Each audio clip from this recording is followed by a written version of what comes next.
तो बहुत सारे बच्चे ये सोच रहे हैं कि सर अगर 11 का 20% ही पार्ट आता है सीईटी के सिलेबस में तो मैं इतना क्यों परेशान हो रहा हूँ 11th में, मुझे तो एंजॉय करना चाहिए। सारे बच्चे यही बात यहाँ पर कर रहे हैं कि भैया 11th में मैं क्या करता हूँ, थोड़ा एंजॉय करता हूँ और फिर 12th में देख लेंगे क्या दिखना है। तो बेटा बहुत सारे बच्चे ये गलती कर रहे हैं। लेकिन आपको बताना चाहता हूँ, मैं आपको एक क्वेश्चन पूछना चाहता हूँ कि अगर कोई बच्चा अगर JEE एडवांस का प्रिपरेशन कर रहा है तो क्या वो ये सोचेगा कि मुझे 11th में मुझे रिलैक्स रहना है? पॉसिबल ही नहीं है। जो 11-12 का सिलेबस है वो इतना बड़ा सिलेबस है, थियरी अलग से, कंसेप्ट, उसके बाद में न्यूमेरिकल्स, डीपीपी, टेस्ट, इतना सारा ये काम है कि आप 2 साल में इसको भी कंप्लीट नहीं कर पाओगे। इतना बड़ा सिलेबस है। तो 11 में भी अपने को चलना है, लेकिन हमें थोड़ी स्ट्रैटेजी बनानी है। यहाँ पर एक बात आप सभी लोग नोट कीजिएगा कि 10th में हमारा जो सिलेबस है काफ़ी अलग था। वहाँ पर आपको फिजिक्स के सिर्फ 5 चैप्टर होते थे, केमिस्ट्री के 5 चैप्टर, साइंस 1 के अंदर ये अपने 10 चैप्टर हो गए फिजिक्स और केमिस्ट्री मिला करके, और फिर बायोलॉजी में आपके 10 चैप्टर्स होते थे। लेकिन अगर आपको ये मैं बोलूँ कि अगर आप फिजिक्स की एक बुक उठा लो और आप 11 के सिर्फ पहले 3 चैप्टर ही करो तो फिर भी वो इतना बड़ा सिलेबस है, इतना बड़ा कंटेंट है कि आपको लगेगा कि आपका पूरा साइंस 1 साइंस 2 12th का ये पूरा उसके अंदर आ जाएगा। इतना बड़ा सिलेबस है 11th का, फिजिक्स का, बाकी सारे सब्जेक्ट का इसी प्रकार सिलेबस है, काफ़ी बड़ा सिलेबस है। ओके, तो आपको कुछ बातें याद रखनी है, उसके अकॉर्डिंग स्ट्रेटेजी बनानी है। तो वही बातें आज आपको बताने वाला हूँ कि कहाँ कहाँ पर हमें सोचना चाहिए, किस बारे में हमें सोचना चाहिए ताकि हमारा अच्छे तरीके से प्रिपरेशन हो सके। ओके, चलिए बात करते हैं। तो सबसे पहले 11 में पढ़ाई करनी है या नहीं करनी? देखो, इसका सवाल, ये इसका जवाब जो है तो आपको सबको पता है कि करना क्या है आप लोगों को, है ना। इस सवाल का जवाब आपके पास में है, लेकिन बहुत सारे बच्चे पढ़ाई ही नहीं कर रहे 11th में, ऐसा होता है। लेकिन मैं आपको बताना चाहता हूं कि अगर आप सीईटी का कर रहे हो प्रिपरेशन, देखो अपना अपना लेवल होता है। बहुत सारे ऐसे बच्चे हैं कि जो 10th में ही, मैं बोलता हूं कि 9th में ही बच्चे स्टार्ट कर देते हैं थोड़ा सा प्रिपरेशन JEE और नीट का। बहुत सारे जगह पे मैंने बच्चे देखे जो IIT फाउंडेशन का प्रिपरेशन कर रहे हैं, नीट के फाउंडेशन का प्रिपरेशन कर रहे हैं। क्यों? क्योंकि उनके अंदर एक समझदारी आ चुकी है, उनके अंदर एक अंडरस्टैंडिंग आ चुका है कि 11-12 का सिलेबस काफी अलग लेवल का है, वो सिलेबस करना एक बड़ा चैलेंज है। और 10th के बोर्ड के हिसाब से, अगर मैं 10th बोर्ड की बात करता हूं तो वहां पे हम वो सारी चीजें नहीं कर पाएंगे। 10th बोर्ड का जो सिलेबस है, अगर मैं सिर्फ बात करता हूं, अगर आप सिर्फ और सिर्फ 10th बोर्ड का सिलेबस ही प्रिपेयर कर रहे हो साइंस के लिए, उसके अलावा आप कुछ भी नहीं कर रहे हो, तो आपका 11 में डेफिनेटली आपको बहुत सारी चीजों का सामना करना पड़ेगा। क्योंकि 10th का सिलेबस उस लेवल का नहीं है कि बच्चा 11 में डायरेक्ट चीजों को फेस करे। ये ऐसी बात रियलिटी में है। अब 10th बोर्ड एक ऐसा, देखिए 10th बोर्ड में आप बोलोगे सर कि ऐसा क्यों हो रहा है कि 10th बोर्ड का इतना कम लेवल है, 11-12 का इतना बड़ा लेवल है। देखिए कैसा होता है कि जब तक हम 10th बोर्ड तक होते हैं ना, जब तक हम 10वीं की पढ़ाई कर रहे होते हैं, तो वहां पे एक आपको ऐसा एक स्टूडेंट बनाया जा रहा है, आपको एक ऐसा नागरिक बनाया जा रहा है, एक आपको ऐसा नागरिक बनाने की एक प्रोसेस है कि जिस व्यक्ति को थोड़ा सा हिस्ट्री आता है, थोड़ा ज्योग्राफी आता है, थोड़ा साइंस आता है, थोड़ा मैथ्स आता है, बस। क्योंकि सारे ही बच्चे 10th के बाद में साइंस नहीं लेने वाले, कोई कॉमर्स लेने वाला है, कोई आर्ट्स लेने वाला है, तो उनको साइंस इतना डिटेल में नहीं पढ़ना है। तो सभी बच्चों का ध्यान में रखते हुए, सभी बच्चों का एक मेंटेलिटी ध्यान में रखते हुए आपको 10th का सिलेबस ऐसा दिया गया है कि आप सभी सब्जेक्ट में थोड़े थोड़े आप एक्सपर्ट बन जाओ, थोड़े थोड़े, राइट। आपको थोड़ा हिस्ट्री आए, थोड़ा आपको ज्योग्राफी आए, थोड़ा आपको साइंस भी आए, थोड़ा आपको मैथ्स भी आए, लेकिन यहां पर किसी भी चीज में आप परफेक्ट नहीं हो रहे हो, बस आपको थोड़ा थोड़ा नॉलेज दिया जा रहा है, जो कि सही है।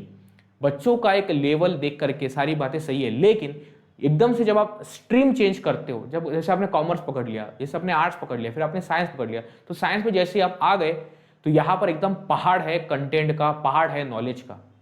यहां पर आपके मतलब आपकी जो पढ़ाई करने का जो एक लेवल है ना, आपका जो आपका एक स्टैमिना है पढ़ाई करने का, मैं सर 4 घंटे पढ़ता हूँ, 3 घंटे पढ़ा हूँ, उसको एक चैलेंज दिया जा रहा है। ओके, आप एकदम ऐसा हो जाएगा अगर आप स्टार्ट करोगे। कुछ चीजें ऐसी है कि बहुत सारे बच्चे हार मान जाते हैं, है ना। ऐसा क्यों हो रहा है? ऐसा इसलिए हो रहा है भाई क्योंकि लेवल बहुत ज्यादा अलग है, स्ट्रीम ही आपने चेंज कर दी। अगर आपने स्ट्रीम चेंज कर दी है तो वहां पे डेफिनेटली बहुत बड़े बड़े बदलाव आने वाले।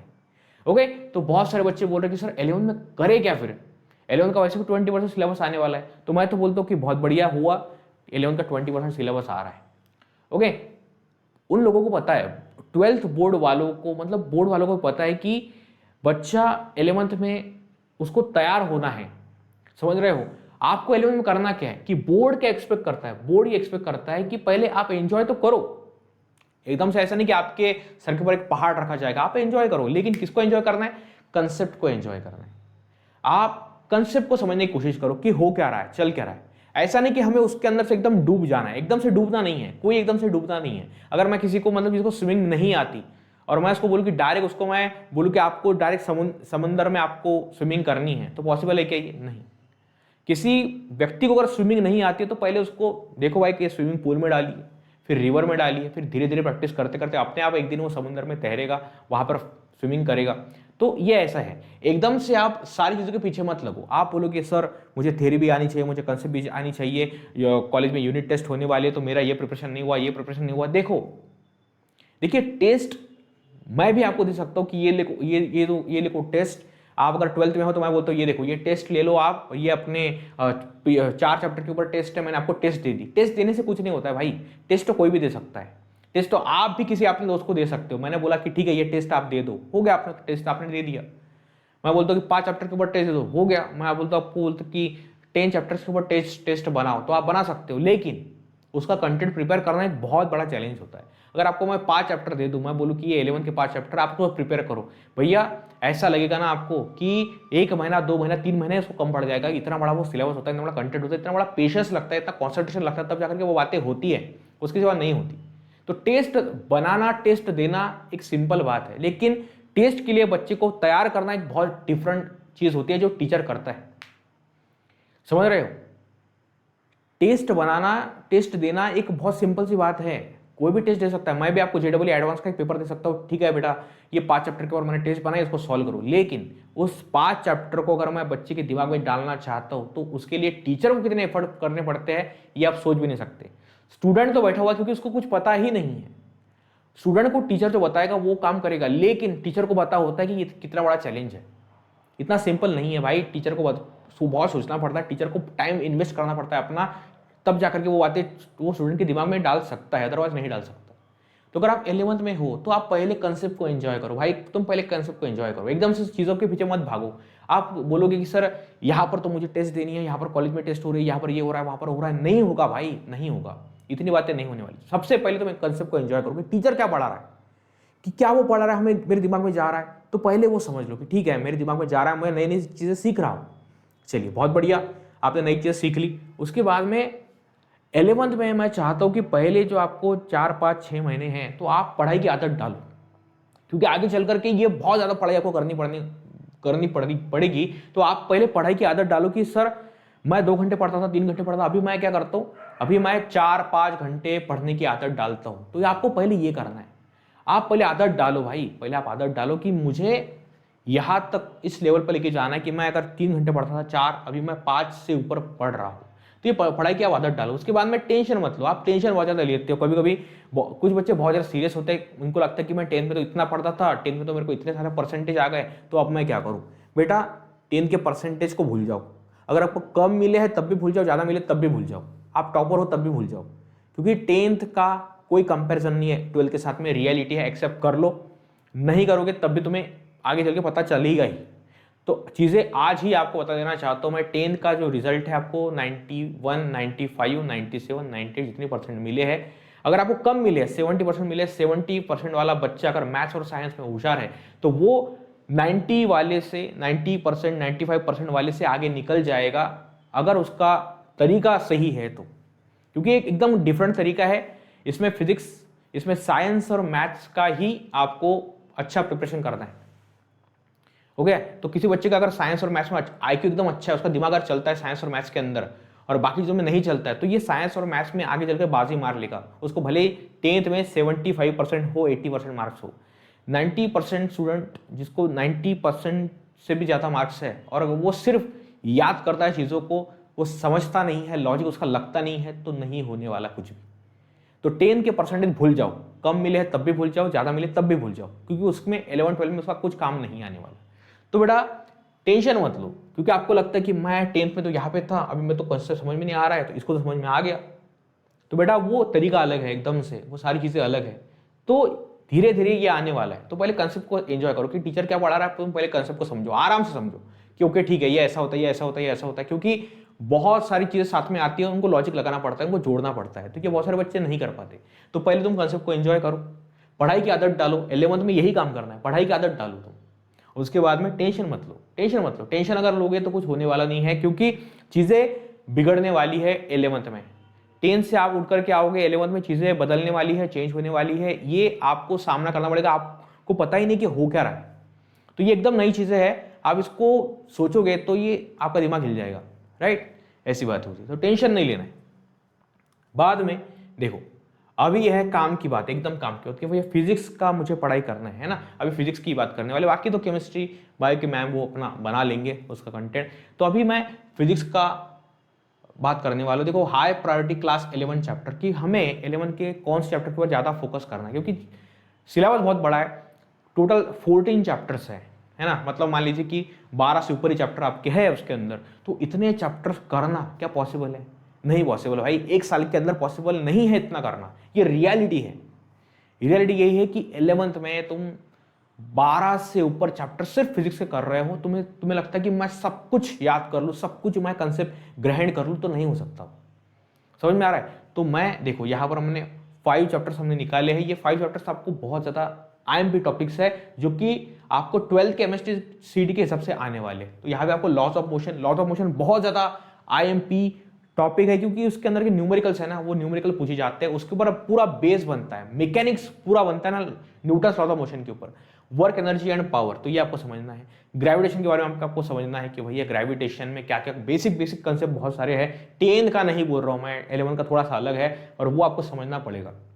बाद में waves and motion in a plane, तो इसके बारे में भी आपको बात करनी है, मोशन इन अ प्लेन के बारे में भी आपको थोड़ा पढ़ाई करनी है। तो ये जो 5 चैप्टर है, ये बहुत ज़्यादा IMP चैप्टर्स है, राइट। तो ये आपको याद करने हैं। और अगर मैं 12th की बात करता हूँ, है ना, तो 12th में कौन से चैप्टर मोस्ट IMP चैप्टर्स है? तो बेटा देखो, यहाँ पर हमें KTG, electrostatics, current electricity, rotation, dynamics, oscillation, wave optics, EMI, atoms and nuclei, semiconductor devices, okay. तो ये सारे जो चैप्टर्स है वो काफ़ी ज़्यादा हाई वेटेज वाले चैप्टर्स है, ये भी आपको प्रिपेयर करने हैं, ये आपको स्ट्रेटजी बनानी है, ओके। तो थोड़ा सा 11th में मैं यही कहूँगा आपको कि भैया तुम कंसेप्ट को पहले एंजॉय करो। ऐसा नहीं कि तुम पूरा 11 पूरा टाइम पास कर रहे हो, एंजॉय कर रहे हो, वो एक अलग एंजॉय है, लेकिन मैं चाहता हूँ तुम कंसेप्ट को पहले एंजॉय करो। टेंशन मत लो कि मुझे ये भी करना है, ये भी करना है, टारगेट बहुत सारे बनाओगे तो एक भी टारगेट कंप्लीट नहीं होगा। पहले कंसेप्ट को आराम से समझो कि हो क्या रहा है, क्या मैं समझ पा रहा हूँ, क्या मैं सोच पा रहा हूँ। अगर आप सोच पा रहे हो तो एकदम बेस्ट जा रहे हो आप 11th में, राइट। 11th में आप एकदम बेस्ट जा रहे हो। बाद में 11th आपका हो गया, बाद में आप देख सकते हो कि आपको थोड़ी पढ़ाई की आदत डालनी है, कि पढ़ाई करनी है आपको, रोज पढ़ाई करनी है, रोज पढ़ाई करनी है, ओके। मान लो 2 घंटे पढ़ रहे तो 3 घंटे कर लो आप लेवल अपना, 4 घंटे कर लो, 5 घंटे कर लो। तो ये पढ़ाई की आदत डालो और टेंशन मत लो, सारी बातें एकदम से नहीं होने वाली, धीरे धीरे सारी बातें अलाइनमेंट होने वाली। और फिर आपको मैंने बताया कि 11th का कौन सा चैप्टर बहुत ज़्यादा इंपॉर्टेंट है, जो आपको यहाँ पर मैंने 5 चैप्टर बताए कि 11th की ये 5 चैप्टर बहुत ज़्यादा इंपॉर्टेंट है, तो आपको ये देखने हैं। और 12th की बता दिए मैंने आपको, तो ये सारे चैप्टर आपको करने हैं, क्योंकि अगर 11th और 12th के दोनों चैप्टर हम मिला दें तो ये टोटल 30 चैप्टर बन जाते हैं। 30 चैप्टर कोई मजाक नहीं है, कोई खेल नहीं है, 30 चैप्टर एक बहुत बड़ा नंबर है, उसका सिलेबस बहुत बड़ा है, कंटेंट बहुत बड़ा है, तुम सोच भी नहीं पाओगे, ओके। और आपको समय भी नहीं मिलेगा। तो 30 चैप्टर का मैं प्रिपेयर करता हूँ 11-12 में, तो नहीं हो सकता, और ये बोर्ड वालों को भी पता है, इसलिए थोड़ा स्ट्रैटेजिकली चलते हैं। 11th का कितना करना है सिलेबस, तो 11th का इतना सिलेबस करना है, 5 चैप्टर के ऊपर ज़्यादा फोकस करना है। बाकी चैप्टर हम पढ़ेंगे, लेकिन आराम से पढ़ेंगे, एंजॉय करते हुए पढ़ेंगे, लेकिन इसके ऊपर थोड़ा सा हम फोकस देंगे, इसके ऊपर फोकस करेंगे। बाद में 12th का करना है, तो कितने चैप्टर टोटल 12th में महाराष्ट्र बोर्ड के अंदर 16 चैप्टर्स है। तो क्या 16 चैप्टर करना पॉसिबल है? पॉसिबल है, लेकिन स्ट्रैटेजिकली, एकदम से वो पहाड़ नहीं चढ़ सकते हम। तो पहले आप ये चैप्टर कर लो। अगर आपको लगता है कि भैया ये चैप्टर मुझे समझ में आ चुका है, तो हम धीरे धीरे आगे बढ़ते हैं, ओके, इस प्रकार से। तो ये सारी बातें आप ध्यान में रखिए, ओके। तो मुझे लगता है कि जो मैंने आपको जानकारी बताई है वो आपके लिए इंपॉर्टेंट है। अगर आपको लगता है कि यस सर, आपने जो बताया मैं इसको फॉलो करता हूँ, इस तरीके से चलता हूँ मैं, अगर आप विश्वास रखते हो तो डेफिनेटली आपको फायदा होगा। अगर आपके मन में कोई भी समस्या है, आपको लगता है कि पढ़ाई में मुझे यही प्रॉब्लम आ रहा है, तो बेटा आप कमेंट में डाल सकते हो, आप मुझे कमेंट कर सकते हो, डेफिनेटली मैं उसके ऊपर वीडियो बनाऊंगा। Thank you so much, bye bye, take care.